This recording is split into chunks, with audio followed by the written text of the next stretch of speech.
बिस्मिल्लाहिर्रहमानिर्रहीम। अस्सलाम वालेकुम नाज़रीन, welcome to the sports hour show. I am your host Junaid Memon. नाज़रीन, पाकिस्तान वर्सेस इंग्लैंड जो जेको टियों टेस्ट मैच आहे उहो कराची में शुरू थी वियो। असां कल्ह के प्रोग्राम में बि डिस्कशन कयूं त कुझु चेंजिंग्स मुतवक़्क़ा आहिनि जे थींदियूं, पर कुझु जेके चेंजिंग्स आहिनि जेके असांखे उमेद हुई उहे चेंजिंग्स न थियूं। ख़ासि तौर ते जेका सभ खां घणी में घणी उमेद हुई त मे बी सरफराज़ कराची में पंहिंजो टीम में वापसी करे कमबैक करे हा, पर हिकु दफ़ो वरी सरफराज़ खे इग्नोर कयो वियो। ऐं ॿी तरफ़ ॾिठो वञे त नुमान अली टीम में वापसी थी आहे। नुमान अली जे बारे में तमामु घटि माण्हुनि ॻाल्हायो पिए, पर उनजे बावजूदि नुमान अली वापसी कई आहे। पर नुमान अली खे वरी जेको खेॾायो वियो उहो ज़ाहिद मेमू जॻह ते खेॾायो वियो आहे। अल्दो ज़ाहिद मेमू जेके प्रीवियस 2 मैचनि में तमामु बहितरीनु बॉलिंग कई, तमामु विकेट टेकिंग बॉलिंग कई, सुठी बॉलिंग कई। ऐं बहरहाल उनजे बावजूदि बि इहे चेंजिंग्स आहिनि। उनखां अलावा शान मसूद बि टीम में आहे। उनखां अलावा अॼु डेब्यू थियो आहे हिकिड़े बॉलर जो, मोहम्मद वसीम जूनियर जो, उनखे बि अॼु टेस्ट मैच कैप मिली आहे। त ओवरऑल पाकिस्तान वर्सेस इंग्लैंड जे हवाले सां डिस्कशन थींदी असांजे फर्स्ट सेगमेंट में। त ऐं सभ खां पहिरीं ऐं पंहिंजे महिमान जो तारुफ़ कराईंदो आहे असांजो महिमान जेके थ्रू आउट असांजे प्रोग्राम में असां गॾु हूंदा आहिनि, तमामु बहितरीनु तजिया ॾींदा आहिनि, तमामु बहितरीनु स्पोर्ट्स ते ॻाल्हाईंदा आहिनि। एस एम नदीम साहब, असांखे प्रोग्राम में वेलकम कंदासीं। Thank you. असां नदीम भाई आपकी तरफ आऊँगा। ये जो Pakistan versus England test third start हो गया है कराची में, तो पाकिस्तान की पोजीशन अच्छी है। टॉस जीत के बैटिंग की है, 6 आउट हो गए हैं, ऑलमोस्ट 250 के करीब रन होने वाले हैं।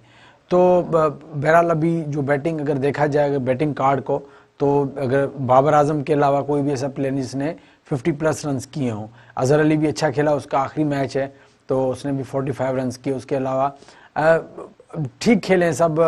क्या कहते हैं आप टीम सिलेक्शन के हवाले से जो चेंजिंग हुई है और मैच के हवाले से? हाँ, जैसा आपने बताया, हमने कल भी डिस्कस किया था। मेरे ख्याल से सरफराज को चांस देना चाहिए था। सरफराज जो है वो एक तो सीजनल प्लेयर हैं, फिर मोस्ट सीनियर भी हैं, और उनके होम ग्राउंड पर मैच हो रहा है और इतना बुरा भी परफॉर्म नहीं किया। डोमेस्टिक में आप देख लें, सरफराज जो है वो मकसद अच्छा उन्होंने परफॉर्मेंस दी है। बहरहाल ये कि अब तो हम दुआ ही कर सकते हैं कि भाई जो पाकिस्तान ये टेस्ट जीते, और जो आपने बताया कि 250 बिल्कुल जो 250 के करीब करीब रन हैं। या अगेन जो है बाबर आजम का जो है रोल बड़ा अहम हो जाता है।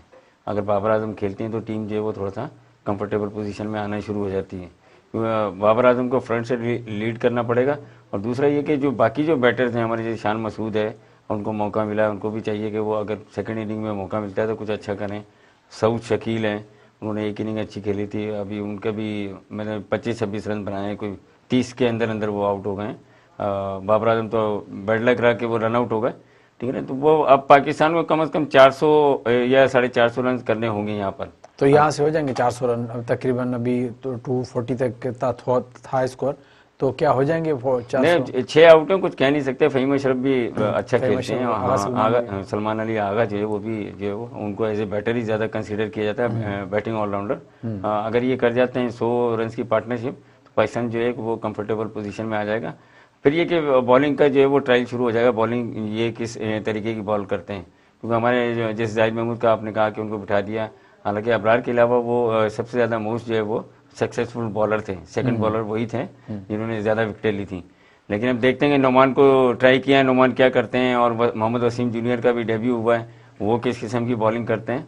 तो ये भी मकसद देखते हैं। आज तो पहले ही दिन है। अच्छा, टीम को तरफ नज़र डालते हैं तो मतलब एक्सपेरिमेंट ज़्यादा नज़र आते हैं। अब स्टिल ये नज़र नहीं आता कि भाई हमारी जो 11 है टेस्ट मैच की, वो अब यही है जो काफ़ी टाइम तक सर्व करेगी। अभी भी जैसे लग रहा है कि हो सकता है अगले मैच में कोई और खेले। अभी फास्ट बॉलिंग कंफर्म नहीं है, जब शाहीन आएंगे तो फिर वो खेलें, या स्पिन में देखा जाए अबरार को भी हम कंसीडर करेंगे as a main bowler spin department में, तो फिर कंफर्म नहीं है दूसरा बॉलर कौन खेलेगा। तो हतमी टेस्ट की क्या लगता है कि कब तक हमारी टीम एक फाइनल हो जाएगी, भाई अब ये टीम हमारी एक लॉन्ग टाइम सर्व करेगी? देखें, ये शायद मुझे लगता है कि जो सिलेक्शन कमेटी है, कप्तान है और चेयरमैन साहब हैं, उनकी कोई पॉलिसी है कि तमाम प्लेयर्स को वो ट्राई करें। अभी हम टेस्ट चैंपियनशिप में तो बहुत नीचे आ गए हैं, हमारे जीतने के चांसेस तकरीबन ख़त्म हो गए, ठीक है ना। तो अब इस किस्म की जब सिचुएशन होती है, उससे क्या होता है कि सब प्लेयर आपको जो है ना वो एक जैसे नज़र आते हैं। मतलब आप ये मुसलसल एक प्लेयर को खिलाएं, उसको कंटिन्यूसली जो है वो मौका दें, एक सीरीज़ एक को खिलाएं, दूसरी सीरीज़, वो मेरे ख्याल में बेहतर रहेगा, ताकि उससे आप एनालाइज कर सकते हैं और पूरा एवेलुएट कर सकते हैं कि उसने इस पूरे 3 टेस्ट मैचेस के अंदर या जितने भी मैचेस की सीरीज है उसमें क्या परफॉर्म किया, कितने विकेटें ली, क्या उसने रन दिए या क्या रन्स बनाए, अगर बैटर आपने खिलाया है तो तो ये पूरी सीरीज का एक मौका देना चाहिए कि अब आप एक में एक को खिला देते हैं, दूसरे में दूसरा खेलता है, तो वो एक थोड़ा सा जो कंफ्यूजिंग सिचुएशन हो जाती है। वो शायद जो प्लेयर है उसके लिए भी थोड़ा सा जो है मुश्किल हो जाता है कि वो अपने मकसद फ्यूचर के हवाले से या लाएअमल कोई तय करें। अच्छा, इस मैच के बाद सीरीज का अख्ताम हो जाएगा, तो सरफराज का इन फ्यूचर आपको क्या लगता है कि सरफराज का जो अभी देखा कि पूरा मोमेंटम बना हुआ था, रिजवान कंटिन्यूसली फेल हो रहे थे, और ये भी है कि रिजवान T20 में और ODI में एक मतलब के मुस्तकिल हिस्सा हैं और एक अहम रुकन है। टेस्ट में परफॉर्म भी नहीं करते, सरफराज बैठा भी था पवेलियन में, अब पूरा मोमेंटम था, 2 मैच हार भी चुके थे, परफॉर्मेंस भी इतनी अच्छी नहीं थी, तो बड़ा गोल्डन चांस था कि सरफराज हो सकता है आज खेलते, लेकिन आज भी नहीं खेले। तो इन फ्यूचर अब सरफराज का क्या होगा?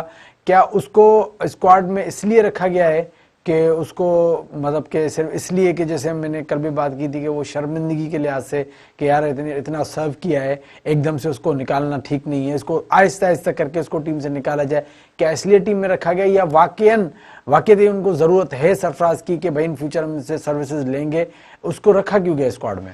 देखिए, अभी सरफराज का जहाँ तक ताल्लुक है, सरफराज की अभी 2-4 साल की क्रिकेट अभी बाकी है। अगर देखा जाए तो जो उनकी एज है और जिस तरीके की फॉर्म उनकी है, तो वो अभी 2-4 साल जो है वो पाकिस्तान को सर्व कर सकते हैं। और अभी मेरे ख्याल से न्यूजीलैंड की टीम भी आ रही है, 27 को पहला टेस्ट है, तो उसमें मौका दे दें, ठीक है ना। आप देखेंगे जो है अगर रिजवान परफॉर्म नहीं कर पा रहे हैं, ये तो अंडरस्टूड है, देखें सीधी सी बात है, और इसमें कोई हम पीसीबी पे तनकीद नहीं कर रहे या किसी पर तनकीद नहीं कर रहे सिलेक्शन पर कि भाई यूं है। अगर कोई परफॉर्म नहीं कर रहा तो फिर आपको उसका रिप्लेस लाना पड़ेगा ताकि उसको भी आप आजमाएं। अगर वो फेल हो जाते हैं तो पाकिस्तान में बहुत लोग क्रिकेट खेल रहे हैं, कीपर भी हैं, बॉलर भी हैं। अमूमन आप स्क्वाड में जिसको रखते हैं वो आपके प्रोग्राम का हिस्सा होता है कि भाई इन फ्यूचर में रिप्लेस करेंगे, तो ज्यादातर हमने देखा है कि जो बाहर बैठे होते हैं पहले वो ज्यादा यंगस्टर ज्यादा होते हैं, क्योंकि वो नया टीम में आते हैं, वो वेट करते हैं कि सीनियर कोई उसको हम रिप्लेस करें किसी भी कंडीशन में। तो सरफराज टीम में जो मौजूद हैं स्क्वाड में, वो रिप्लेस करने के लिए मौजूद हैं, या जो मैं बात कर रहा हूँ बार बार कि उसको इसलिए रखा गया है कि शर्मिंदगी से बचने के लिए कि यार एकदम से इसको नहीं बाहर निकाल सकते, प्रेशर बहुत ज्यादा आएगा, इसलिए रखा गया है। देखें, सरफराज की एक अपनी मकसद वैल्यू तो है, ठीक है ना, और मोस्ट सक्सेसफुल कैप्टन है T20 के पॉइंट ऑफ व्यू से। 2017 की चैंपियनशिप कोयटा ग्लेडिएटर के वो कप्तान है, मुसलसल क्रिकेट आ रहे हैं, और कोयटा ग्लेडिएटर PSL का भी एक बहुत बड़ा जो है वो नाम है। तो उनकी एक अपनी वैल्यू तो है और वर्थ भी है, और जिस किस्म की वो क्रिकेट खेलते हैं तो उनकी टीम को ज़रूरत है, जो मैं समझता हूँ। देखिए, टेस्ट क्रिकेट के अंदर जो है मैच्योर प्लेयर आपको चाहिए होते हैं, ठीक है, एग्रेसिव और एग्रेशन और सारी जोश और जज्बा सब चीज़ें होती हैं, पर आपको पैशंस और मैच्योर प्लेयर जो है कि वो टाइम पर जो है सही क्लिक करें, सही डिसीजन लें, ठीक है ना, वो इस किस्म के प्लेयर भी चाहिए होते हैं। तो सरफराज के अंदर ये क्वालिटीज़ मौजूद हैं। हाँ बिल्कुल मौजूद तो हैं, लेकिन जो मैनेजमेंट है उनको ये बात समझ नहीं आ रही, क्योंकि इतना समटाइम ऐसे भी होता है, ऐसे नहीं कि आप कोई सी प्लेयर को अगर बाहर ड्रॉप करते हैं तो इसलिए ड्रॉप करते हैं कि आप इन फ्यूचर उसको अब मौका नहीं मिलेगा, इसलिए भी करते हैं कि यार अगर आप 1-2 मैच बाहर बैठ के देखेंगे तो हो सकता है आपकी बाद में फिर फॉर्म बहाल हो जाए, तो ये भी होता है। या फिर माजी की तरह हम ये सोचेंगे, यार हम ये भी सुनते थे कि यार अपनी जगह किसी को नहीं देनी, क्योंकि अगर दे दी तो फिर वो परफॉर्म करेगा, फिर आपकी जगह नहीं बनेगी। तो ये मैनेजमेंट को ये डर है कि रिजवान की जगह फिर अगर सरफराज ने परफॉर्म कर दिया तो इन फ्यूचर पे रिजवान ही बाहर हो जाएंगे, इसलिए भी हो सकता है।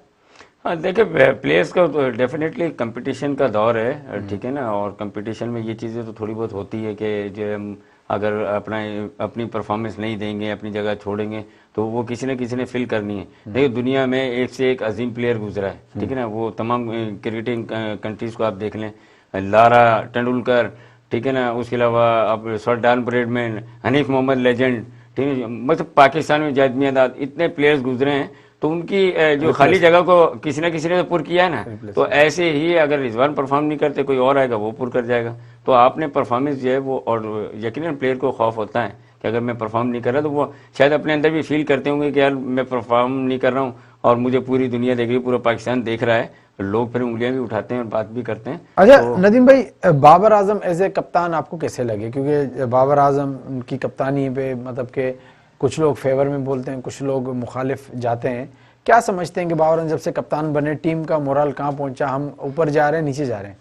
देखिए, 50-50 मैं समझता हूँ 50-50 चल रहा है, कभी हम जीत जाते हैं, कभी हार जाते हैं, ठीक है ना। और बाबर आजम को अभी भी कुछ चीज़ें सीखने की ज़रूरत है मजीद, ठीक है ना, कि आपने जो डिसीजन देखे, बैन स्टोक हैं और दूसरे कैप्टन आप देख लें दुनिया के, केन विलियमसन हैं, ठीक है ना, उनको आप देख लें, उनकी कैप्टनसी, तो उनको अभी मजीद जो है कुछ चीज़ें और बाबरा भी मकसद मेरे ख्याल से कुछ ज़्यादा एज भी नहीं है, अंडर 30 हैं वो, तो वो मुझे लगता है इंशाल्लाह अच्छा, इंप्रूव कर एक और जाएंगे। बात भी है, जो टेस्ट में जो हम थोड़ा पीछे जाते हैं, जो मिसबा की कप्तानी में टीम थी, और जो तो वो मतलब कि ऐसी टीम थी, जब भी यूएमएम खेलें तो बड़े कम चांसेस होते थे हारने के, हमेशा मैं जीतने की तरफ ज्यादा थे। उस टाइम पे टीम बड़ी एक अच्छे टाइम पे थी। तो अभी टेस्ट टीम वो उस मजे वाली नहीं है जो उस टाइम पे थी। चलो बहरहाल इस पे डिस्कस करेंगे। नादिम अख्तर डिसाई जो अजूदा कुछ देर में सागर रह जाओ।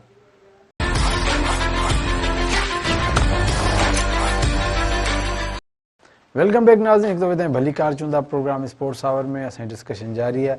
पाकिस्तान वर्सेस इंग्लैंड टेस्ट में जो कराची में स्टार्ट थी हुआ है। नदीम भाई अभी सात आउट हो गए हैं और फ़हीम अशरफ भी आउट हो गए। तो हम कल भी ये बात कर रहे थे कि आपको टेस्ट मैच में प्रॉपर या बॉलर के साथ जाना चाहिए, बैटर के साथ जाना चाहिए। जो फ़हीम अशरफ जो खेल रहे हैं, आप क्या समझते हैं कि वो बेहतर है टेस्ट टीम के लिए? नहीं देखिए, बिल्कुल आप वाली बात जो है बिल्कुल बजाय है कि हमने जो वो प्रॉपर जो है ना बैटर, स्पिनर और बॉलर के फास्ट बॉलर के साथ जाना चाहिए। और हमारे पास ऑप्शंस हैं, ऐसा नहीं है कि हमारे पास प्लेयर नहीं है। पाकिस्तान में बहुत ज़्यादा प्लेयर हैं, ठीक है ना, उनमें से आप चूज़ करें। फ़हीम अशरफ जो ऑन एंड ऑफ ही रहते हैं ज़्यादातर, आपने देखा है, कभी इन होते हैं कभी आउट होते हैं। और कोई एक्स्ट्रा ऑर्डनरी कोई परफॉर्मेंस उनकी जो है वो शायद एक दो मैचेस में देखने में आई है। अदरवाइज़ तो जो है वो दरमियानी एवरेज की जो मतलब परफॉर्मेंस दी है उन्होंने, तो चेंज कर सकते हैं। लेकिन वो फ़हीम अशरफ का जो स्टाइल है, बॉलिंग भी अच्छी करते हैं, बैटिंग, और मतलब ओडीआई T20 के हिसाब से बड़े यूजफुल हो सकते हैं। हाँ बिल्कुल, देखें वो जो है वो डीपी बॉलर हैं, ठीक है ना, और हिटिंग भी अच्छी करते हैं। और मुझे याद है पाकिस्तान का जब वार्म अप मैच था वर्ल्ड कप में, तो उन्होंने एक मैच जो है वो अब जो पाकिस्तान में वार्म अप मैच जितवाया था हिटिंग करके। लास्ट में आए थे जब ये पाकिस्तान खेलने गया था वर्ल्ड कप, तो अच्छी हिटिंग भी करते हैं। PSL में भी आप देखें कि उनके काफ़ी जो है वो टीम के लिए जो यूज़फुल रहे, तो उनको जो आप T20 और वनडे के लिए कंसिडर कर सकते हैं। आप टेस्ट जो है ना, टेस्ट में आपको जो है भरपूर तरीके से जो है फिट और मैच्योर प्लेयर चाहिए होते हैं, ठीक है ना। उनमें से आपके पास ऑप्शंस मौजूद हैं। और बॉलर ले सकते हैं, मोहम्मद हसनैन को ले लें, शाहनवाज धानी को ले लें, ठीक है ना। अपना नसीम शाह भी खेली, साथ ही टीम के शहनशाह अनफिट हैं। हमारे पास ऑप्शन बहुत हैं। अच्छा, ऑप्शन बहुत हैं, ऑप्शन बहुत हैं। अगर आप के पास एक ही क्रिकेट हो तो आपके लिए ज़्यादा प्रॉब्लम है। अच्छा, 3 फॉर्मेट हैं तो आप बड़े आराम से प्लेयर्स को उनके स्टाइल के हिसाब से एडजस्ट कर सकते हैं। तो ये जो हमें नज़र आया, जब वर्ल्ड कप हम खेल रहे थे, हम मिस कर रहे थे कोई ऑलराउंडर हमारे साथ हो। तो ऑलराउंडर नहीं था, हमने कितना मिस किया कि यार एक बॉलर जो बैटिंग भी करे वो हमें मिस हुआ, वो हमारे पास नहीं था। तो फ़हीम अशरफ को टेस्ट में खिला दिया जहाँ पे प्रॉपर बॉलर चाहिए। अब जो अब्बास का सुना है, अब्बास अच्छी बॉलिंग करता है। अपना कराची वाले जो है अपना हमजा, मीर हमजा, उसको नहीं ले रहे, वो अच्छा परफॉर्म करता है। उसके अलावा आपने शाहनवाज दहानी की बात की, आपने बात की हसनैन की, और अचानक से फिर तो क्या समझते हैं कि ये नाअहली किसकी है? टीम मैनेजमेंट या सिलेक्शन कमेटी? और जिम्मेदार कह रहे हैं?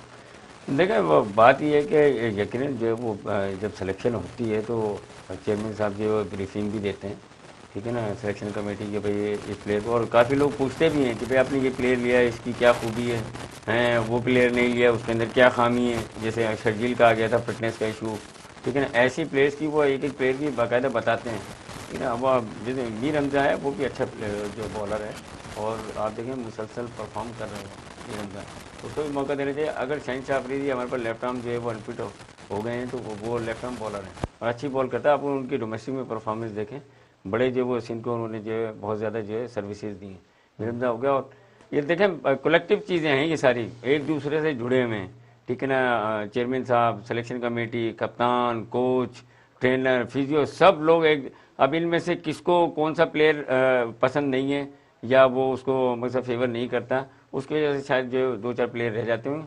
अदरवाइज तो देखें जो परफॉर्म कर रहे हैं तकरीबन जो अच्छा है वो आ ही जाता है किसी ना किसी तरीके से ऊपर। तो वो आए हैं, जैसे सऊद शकील थोड़ा लेट आए पर आ गए, ठीक है ना। उसके अलावा भी और भी प्लेयर आप देख लें कि वो आहिस्ता आहिस्ता आ ही रहे हैं, ऊपर ही आ रहे हैं। तो इंशाल्लाह जो है वो बेहतरी की, मुझे तो लगता है, मैं पॉजिटिव बात कर रहा हूँ कि बेहतरी होनी चाहिए और होगी। चलें देखेंगे। अच्छा, और इस मैच के वाले से अब क्या आपको लगता है कि 250 के करीब 7 आउट हैं, जो लग रहा है पोजीशन अंडर 300 या में भी 300 तक अगर अच्छा खेले तो क्या लगता है कि अगर 300 तक या 300 के पहले आउट हो जाते हैं तो मैच हम किसकी फेवर में ज़्यादा समझें, इंग्लैंड या पाकिस्तान? नहीं, इंग्लैंड ने जो प्रीवियस मैचेस में स्कोर किया है उसके हिसाब से तो ये कोई स्कोर नज़र नहीं आ रहा, ठीक है ना। एक टेस्ट में जो है वो पिच ही ऐसी थी, टर्निंग पिच थी, स्पिन पिच थी, तो उसमें भी उन्होंने जो है फर्स्ट इनिंग में तो पाकिस्तान से ज़्यादा स्कोर किया था। लेकिन ये कि इंग्लैंड वो उनकी जो मकसद अप्रोच है वो बड़ी खतरनाक और पॉजिटिव होती है। जो इंग्लिश प्लेयर हैं तो वो बड़ा टफ टाइम देंगे पाकिस्तान को। अच्छा, पहले दोनों मैचों में नजर आया कि पाकिस्तान को टारगेट मिला जो चेस करने पाकिस्तान गया, लेकिन इस मैच में कदर थोड़ा मुख्तलिफ होगा। अब लाजिम बात है, अब अगर 300 पाकिस्तान करता है, इंग्लैंड आता है, अगर 400 भी करता है इंग्लैंड, तो 100 की लीड फिर पाकिस्तान आता है, तो पाकिस्तान कितना टारगेट दे के, जिस तरह इंग्लैंड ने पाकिस्तान को फंसाया, तो क्या लगता है कितना टारगेट पाकिस्तान को देना पड़ेगा इंग्लैंड को ताकि मैच जीते? जो उनकी बैटिंग है और बैटिंग फॉर्म लगी हुई है, आप देखिए बेन स्टोक्स नीचे आते हैं और वो भी एक्स्ट्रा ऑर्डिनरी खेल जाते हैं। कम अज कम पाकिस्तान को 350 से ऊपर यानी कि 400 के करीब टारगेट जो है वो 4th इनिंग का देना होगा। और उसमें फिर आपने जो वो पिच के ऊपर जो स्पॉट मौजूद हैं या पिच जो रफ हो गई है उसका भी एडवांटेज भरपूर तरीके से लेना होगा और एक्सीलेंट किस्म की बॉलिंग करनी होगी, फिर जाकर और कैचेस जो हमारी फील्डिंग है कैचेस वो भी आपने जो वो एक्सीलेंट कैचेस जो है आउटस्टैंडिंग फील्ड में परफॉर्म करना होगा, तो फिर आप जाके जो है वो जीतने के काबिल होंगे। अच्छा, इस मैच में स्पिन का कॉम्बिनेशन थोड़ा चेंज होगा, अभी नुमान होंगे, बरार होंगे, तो ये जोड़ी आपको कैसी लग रही है कि इस जोड़ी से आपको क्या उम्मीदें हैं, किस तरह परफॉर्म करेंगे? नुमान ने मकसद 10 या मेरे ख्याल से 10 से ऊपर टेस्ट खेलें, 11वीं या 12वां टेस्ट है उनका, अगर वो 10 टेस्ट का उनका ले लें आप देखें तो अच्छा ही परफॉर्म किया नुमान ने। और अबरार तो कर ही रहे हैं, आपके सामने है कि दोनों मैचेस में अच्छा परफॉर्मेंस दी उन्होंने, तो उम्मीद है कि जो है नुमान जो है वो अच्छा करेंगे। चलो इंशाल्लाह, हमें भी उम्मीद है कि पाकिस्तान अच्छा करे और पाकिस्तान की जो पोजीशन अभी इतनी 50-50 इतनी कोई खातिर खा नहीं है, लेकिन इसे ये है कि अगर 300 पाकिस्तान करता है तो फिर पाकिस्तान को कोशिश करनी होगी कि उससे पहले इंग्लैंड को आउट करे ताकि जो एडवांटेज हो बाद में। बिल्कुल हाँ, मतलब 350 के करीब भी अगर उनको आउट कर लेता है पाकिस्तान 300 350 करता है और उनको 350 के करीब कर लेता है, यानी ज़्यादा बड़ा मार्जिन, अगर 100 से ज़्यादा की लीड का मार्जिन होगा तो फिर वो आपके लिए मुश्किल हो जाएगा, क्योंकि फिर उन्होंने 200 भी करने तो 350 रन हो जाएंगे या 300 हो जाएंगे, तो फिर वो आपको जो है थोड़ा सा देखें स्कोर का भी एक प्रेशर होता है। और फिर जब सामने वाली टीम जो आपके ऊपर हावी होती है तो उनकी जो है वो बॉडी लैंग्वेज बिल्कुल डिफरेंट होती है, वो कॉन्फिडेंट भी होते हैं और अपनी मकसद तजर्बात भी करते हैं वो, ठीक है ना, साथ साथ के भाई जो जैसे हम अगर एज ए बैटर जो है कोई बैटिंग कर रहा है और 70-80 या 100 कर लेता है वो, उसके बाद आप देखेंगे उसका कॉन्फिडेंस लेवल कुछ और होता है और शुरू में कुछ और होता है, तो ऐसे ही जो है पाकिस्तान को इनको रिस्ट्रिक्ट करना पड़ेगा, फिर जाके पाकिस्तान जीतेगा। चलो बेरा नाज़रीन, तव्हां ॿुधो त पाकिस्तान जेको टॉस खटी बैटिंग कई, पाकिस्तान 3 चेंजिंग्स कयूं, जंहिंमें शान मसूद आयो, इमाम उल हक अनफिट थी वियो, जंहिं जॻह ते शान मसूद टीम में आयो इन थियो ऐं शान मसूद सुठी बैटिंग कई, अलदो जल्दी आउट थियो पर जेके 30 रन्स हुयूं उहे सुठियूं हुयूं। उनखां पोइ अज़हर अली जो आख़िरी मैच आहे त अज़हर अली खे मौक़ो ॾिनो वियो, नवाज़ खे टीम ॿाहिरि विहारियो वियो, नवाज़ जेको ऑलराउंडर आहे, जेको लेफ्ट आर्म स्पिनर, उहो टीम ॿाहिरि वेठो ऐं उन जॻह ते अज़हर अली आयो। अज़हर अली बि सुठो खेॾियो, 45 रन्स कयूं, त अज़हर अली जो ई आख़िरी मैच आहे। उनखां पोइ टियों जॻह रिप्लेस थी नोमान अली बि टीम में आयो ऐं जेको हुनखे बि ड्रॉप कयो वियो, जेको फास्ट बॉलर आहे असांजो मोहम्मद अली, जेको उहो जेको ड्रॉप थियो। अच्छा, ऐं मोहम्मद अली भी ने भी कोई इतना कोई ख़ास इम्प्रेस नहीं किया 2 मैचों में। हाँ बिल्कुल, सामने देखिए ये तो खुली किताब की तरह आपके सामने कितनी विकेटें ली, क्या रन दिया, मतलब इसमें तो अगर हम कहें कि नहीं भाई वो आउटस्टैंडिंग थे तो लोग कहेंगे यार अजीब बेवकूफ़ लोग हैं, उसने कोई एक विकेट नहीं ली, कोई एक्स्ट्रा ऑर्डिनरी बॉल नहीं की। हाँ, तो वो सामने ही है सारा के मोहम्मद अली ने क्या परफॉर्म किया। चलें, बहरहाल अभी ये 3 चेंजिंग्स थियूं आहिनि ऐं पाकिस्तान जो तक़रीबन स्कोर जेको आहे 7 आउट थिया तक़रीबन 245 ताईं हो, जेसिताईं मुलाज़ टाइम थियो त यकीनन पाकिस्तान कोशिशि कंदो त 300 ताईं त लाज़मी पहुचे ऐं पोइ वरी इंग्लैंड खे बि जल्दी आउट कनि त मैच जेका पोजीशन आहे डे बाय डे वधीक वाज़े थींदी वेंदी। बहरहाल पाकिस्तान जो जेको हाणे जेको हथियार आहे उहो स्पिन आहे। पाकिस्तान कोशिशि कंदो त अबरार ऐं नोमान सां गॾिजी करे इंग्लैंड खे मतिलबु क़ाबू कनि ऐं इंग्लैंड खे पंहिंजो मतिलबु शिकस्त तरफ़ वठी वञनि। सो बहरहाल नाज़रीन, वक़्तु हुन ॾींहुं साई अचो त कुझु देरि में असां सां गॾु रहिजो।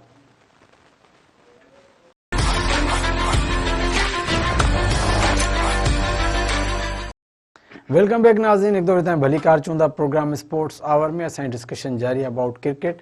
ऐं अॼु हिकु जेका न्यूज़ ख़बर पई आहे त जेको पाकिस्तान क्रिकेट बोर्ड में जेको आइन हले पियो, जेको एडॉक वारो 2019 वारो, त ॿुधण में अचे पियो त 2014 में जेको आइन हो उनखे शायदि बहाल कयो पियो वञे ऐं डिपार्टमेंट क्रिकेट खे बहाल कयो पियो वञे। त इन हवाले सां बि असीं कुझु डिस्कशन कंदासीं ऐं असां सां कॉल ते मौजूदु आहे, फ़ोन कॉल ते साबिक़ा हैदराबाद जो जेको रीजनल सदर हो मीर सुलेमान टालपुर साहब, असां उन्हनि खे पंहिंजे प्रोग्राम में वेलकम कंदासीं। सर अस्सलाम वालेकुम।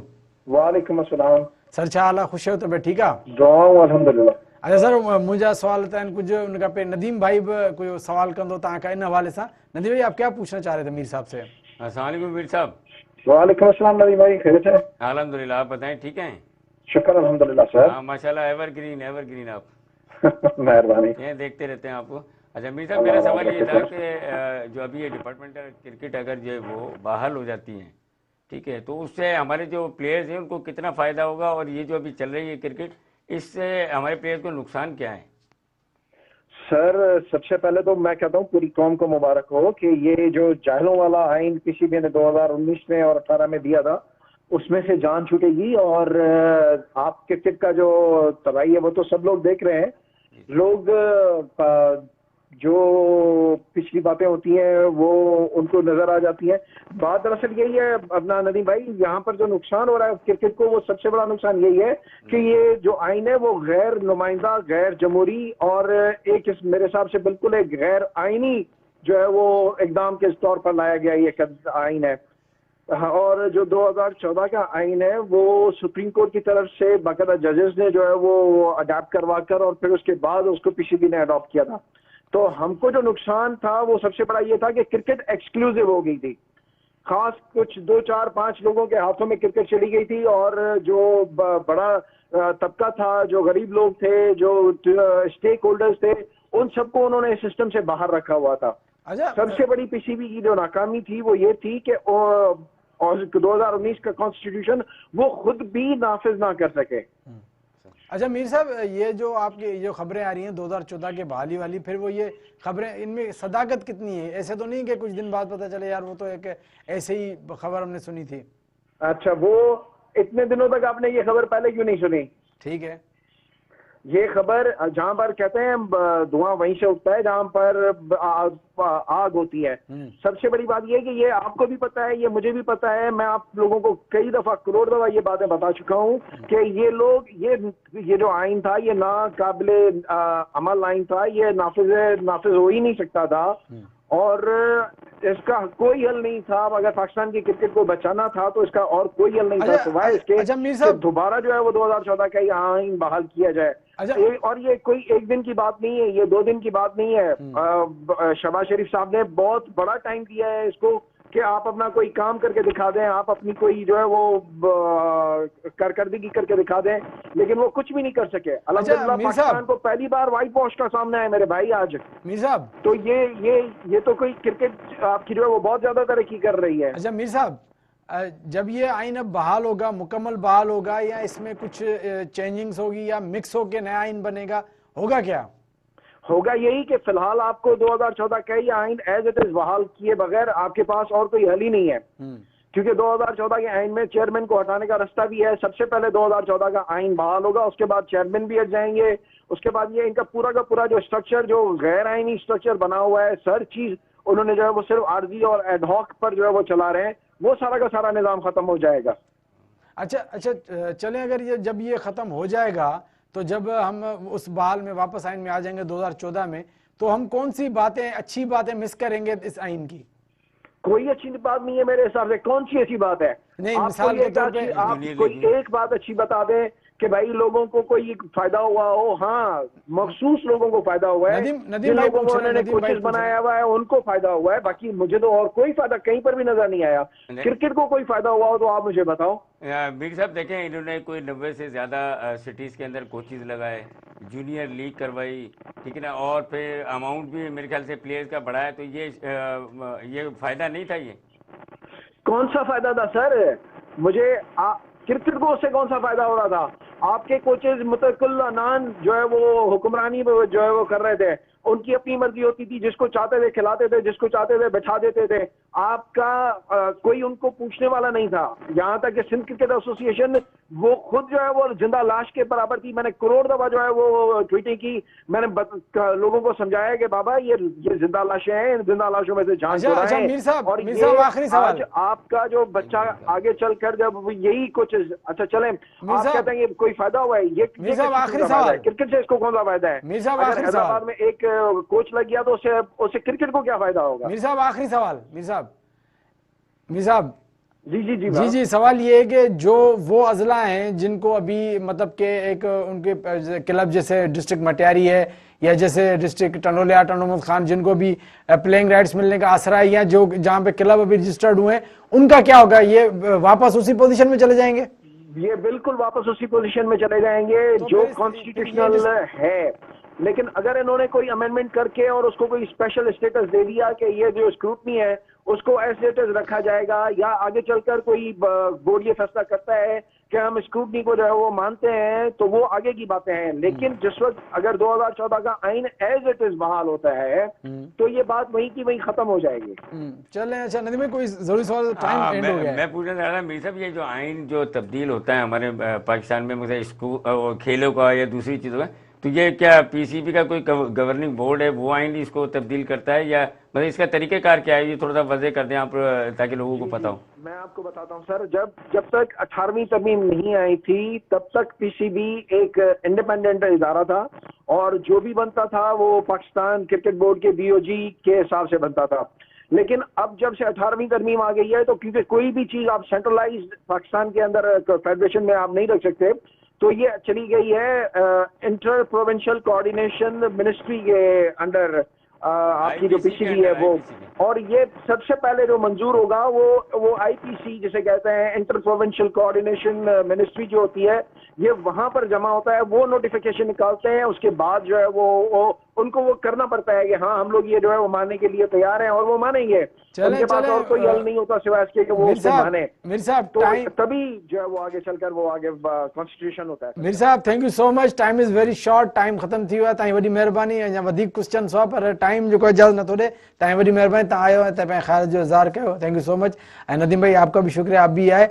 ऐं नाज़रीन बहरहाल टाइम पे पुॼाणे ते पहुतो। पंहिंजे मेज़बान जुनैद मेमन खे प्रोग्राम स्पोर्ट्स आवर मां इजाज़त ॾींदा, पंहिंजो ख़्यालु रखंदा। अल्लाह हाफ़िज़।